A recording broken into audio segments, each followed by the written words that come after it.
অন্যদিকে ব্যারাকপুর শিল্পাঞ্চলেও পুরো অচল অবস্থা। আপনাদের সেই ছবিও আমরা তুলে ধরছি। পালা বদলের পরেই কাউন্সিলরদের পদত্যাগের হিড়িক। হালি শহরে 16 জন কাউন্সিলর, নৈহাটিতে 22 জন কাউন্সিলর, ভাটপাড়ায় 23 জন কাউন্সিলরের পদত্যাগ।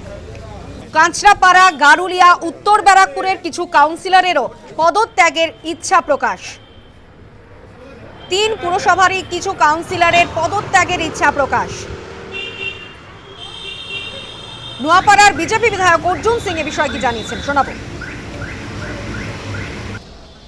পৌরসভার জন্য সাংবিধানিক সমস্যা দেখা গেছে।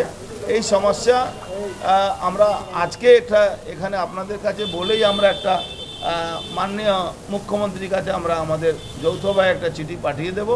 এই ক্রাইসিস পিরিয়ডে ইমিডিয়েট একটা 5 জনের করে টিম করে তার একটা অ্যাডমিনিস্ট্রেটর বসিয়ে যারা অভিজ্ঞ লোক আছেন পৌরসভাতে, যারা দীর্ঘদিন কাউন্সিলর ছিলেন বা ভাইস চেয়ারম্যান ছিলেন, যারা জানেন যে ব্যাপারটা বুঝে, তাদেরকে আর উপরে যাকে সরকার যেটা ঠিক করবে বা সরকার যেটাই ঠিক করুক সেটা আমরা আমাদের কোনো অসুবিধা নেই।